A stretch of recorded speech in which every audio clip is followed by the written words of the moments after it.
Assalamu alaikum wa rahmatullahi ta'ala wa barakatuh. Aláfíà Ọlọ́run àánú Ọlọ́run orí ẹ̀jẹ̀ ẹ̀jẹ̀ tán Ọlọ́run ọba kí ó máa bá èmi àti yín Allahumma amin. Tí ẹ bá wo ojú fọ́nrán mi ẹ rí wípé afa Jaqmal Abdulwasi Jaqmal òun ni ó wà lójú fọ́nrán mi. Ṣùgbọ́n kí n tó sọ nǹkan kan nípa ìdí tí afa Jaqmal tó fi wà lójú fọ́nrán mi ẹ jẹ́ ká jọ wo fídíò yìí. Bismillah. Lè rí kírísítẹ́nì kan kọ́ láhùn èyí tó bá láhùn kì í sọmọ lẹ́yìn Jésù ni. ẹyẹ bá ní wọn lọ́rẹ̀ ọ gbádùn. bọ́ ọ bá ní kírísítẹ́nì lọ́rẹ̀ ọ gbádùn ẹ̀ bọ́ ọ bá ní kírísítẹ́nì lọ́rẹ̀ wọn à ní dà ọ́ bọ́ ọ bá ní mùsùlùmí lọ́rẹ̀ ọ ṣàgbákù. ọgbọ́n bí wọ́n àti mùsùlùmí bá jọ wà ń bisẹ́ yóò máa hàn ó lè mọ̀ tó o bá pàdé kírísítẹ́nì ń bisẹ́ yóò ṣe ọ bí ọmọ ìyá. àwọn kírísítẹ́nì ní àwọn ìwà kan tó já sí wípé kò sí lọ́dọ̀ àwa tá à ń jẹ́ mùsùlùmí ẹ má wí pé à ń dangírídì ẹ̀yin mùsùlùmí ó tó ká dangírídì ìwà tí yín náà dáa. bá a bá kọ́ ẹ̀sìn lọ́wọ́ ọmọlẹ́yìn kìrìsìtẹ́nì ọmọlẹ́yìn Jésù tá a bá kọ́ ẹ̀sìn lọ́dọ̀. náà gbogbo yín lẹ́yà gbogbo wa pátápátá láti gbọ́ nǹkan tí afa Jaqmal sọ. mo fẹ́ skul afa Jaqmal àti irú àwọn afa bẹ́ẹ̀ tó ṣe pé ọ̀rọ̀ afa Jaqmal ni wọ́n ń lò.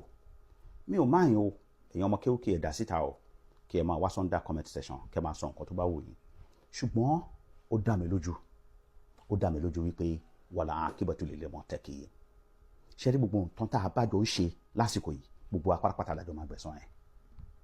ṣùgbọ́n mo á kọ́kọ́ fẹ́ béèrè lọ́wọ́ afa Jaqmal Ọlọ́run subhanahu wa ta'ala ó sọ fún wa nínú al-Qur'an Quran 5 verse 8 Suratul Ma'idah aya ẹlẹ́ẹ̀kẹjọ Ọlọ́run bá subhanahu wa ta'ala sọ pé ya ayyuhal ladhina amanu kunu qawwamina lillahi shuhada bil qist wala yajrimannakum shana'anu qawmin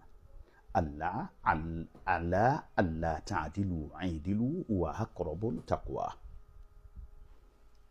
wattaqullaha innallaha khabirun bima ta'malun.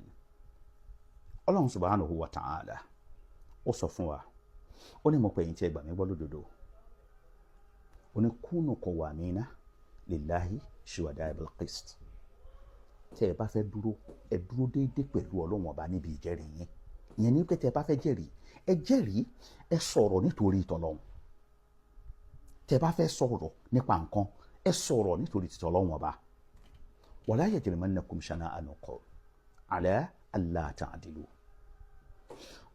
Tí ẹ bá níjà pẹ̀lú àwọn sẹ́ẹ̀tì kan bóyá ẹ níjà bóyá ọ̀rọ̀ alájà Kaula ó ti fún yín ní emotional trauma ẹ wá fẹ́ fi ìyẹn jọ́ọ̀jì gbogbo mùsùlùmí Ọlọ́run ọba ni ẹ má ṣe bẹ́ẹ̀.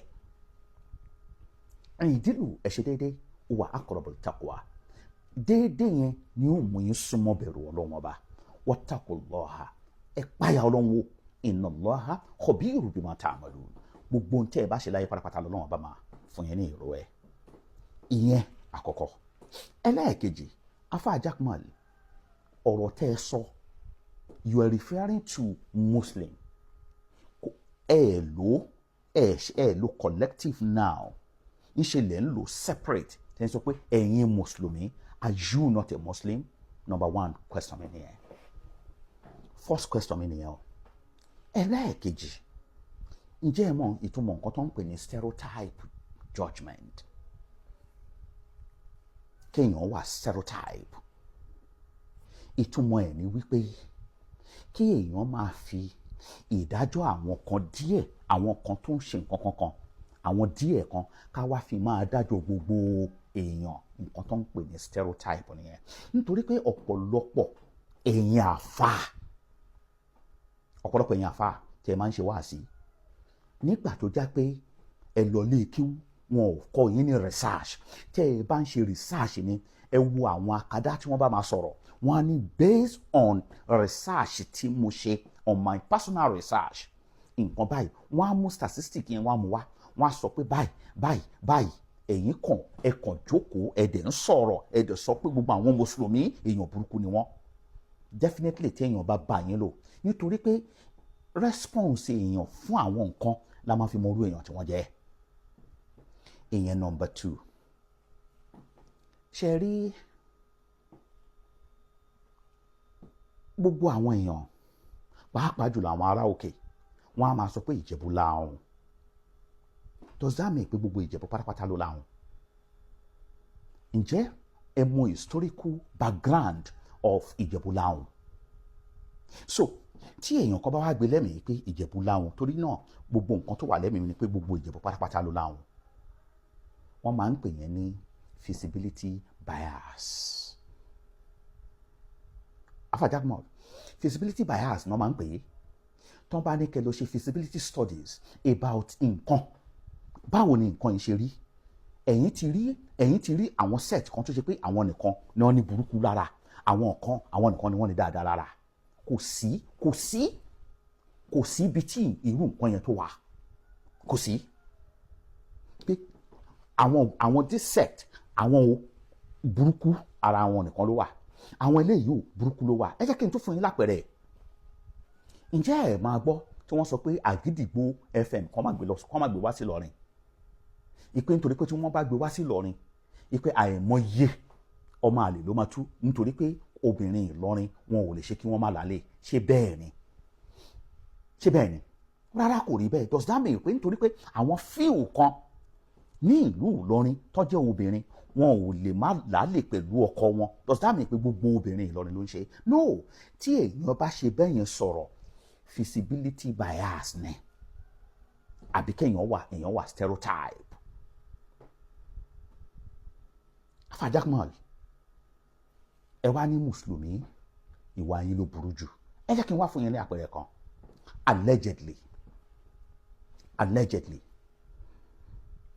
ẹ lọ wo fídíò tí Ṣeun Kútì tó ṣe concerning Pastor Adébóyè, allegedly, tó ní arábìnrin kan olówó ni, ìlú òyìnbó ló ń gbé, ó ní cancer, wọ́n ti sọ fún ìlú òyìnbó pé yóò kú ṣùgbọ́n kò fẹ́ kú. Wọ́n wá ní kí wọ́n gbé wá sọ́dọ̀ bàbá Adébóyè ní kàǹpọ̀ ẹ̀.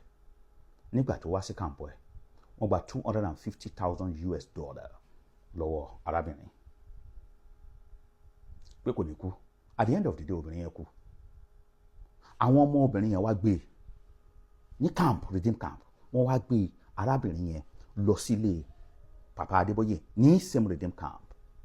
Bàbá yọjú lókè, wọ́n wá sọ fún wọn pé kí wọ́n kúnlẹ̀ ti òkú yẹn fún wákàtí kan, òun fẹ́ lọ pray, tí ò bá jí á jẹ́ pé Ọlọ́run ọba ló pa ẹ̀. No, tó bá ṣe pé àáfàá kan ló ṣe, kí ni wọ́n máa pè? Alfa Jaqmal, tó bá ṣe pé àáfàá kan ni wọ́n ṣe, kí ni wọ́n máa pè irú ẹ̀? Èèyàn kì í wà stereotype.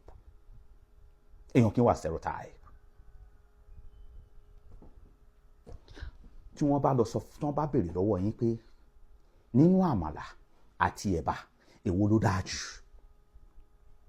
kẹ́ wá sọ pé àmàlà ló dáa jù because nǹkan tẹ̀yìn ń jẹ tẹ́ gbádùn nìyẹn. Does that mean wípé àwọn tí wọ́n ń jẹ̀bà kò dáa lọ́dọ̀ títí wọn? No, feasibility bias nìyẹn. Tẹ́ ẹ bá béèrè lọ́wọ́ àwọn businesswoman, tẹ́ ẹ bá béèrè lọ́wọ́ wọn pé lásìkò iléyá àwọn ẹ̀yin tẹ́ ń tẹran, àwọn wo ló máa ń ra ẹran jù? Iléyá àti Christmas, báwo ni òwò ẹran ṣíṣe, báwo ló ṣe máa ń rí nínú méjèèjì? Báwo ni ọdún yẹn, báwo ni méjèèjì ṣe máa rí lọ́dọ̀ àwọn ní hòtẹ́ẹ̀lì, lọ́dọ̀ gbogbo wọn? Ẹ béèrè lọ́wọ́ wọn, wọ́n á sọ fún yín pé mùsùlùmí máa ń náwó ju kìrìsìtẹ́nì lọ nínú ọdún wọn. Does that mean wípé àwọn kìrìsìtẹ́nì yà wọn ni? Does that mean pé no, ẹ lọ kọ́ ẹ̀kọ́ mọ́ ẹ̀kọ́. Ṣe rí, ọ̀tọ̀ ni ẹ̀kọ́ mo kéwú, ọ̀tọ̀ ni ẹ̀kọ́ presentation, ọ̀tọ̀ ni method tá a fi ń gbé nǹkan kalẹ̀. Tá a bá ní akọ̀mọ́ máa ṣí àwọn èèyàn lọ́nà ni, ẹ máa attack àwọn èèyàn kan. You are a Muslim and you are attacking Muslim. Definitely tí èèyàn bá yín lò kò lè rí nǹkan dáadáa lára yín. Ọlọ́run ọba kó ṣàánú gbogbo wa. Subhana rabbika rabbil izzati amma yasifun wa salamun ala mursalin alhamdulillahi rabbil alamin.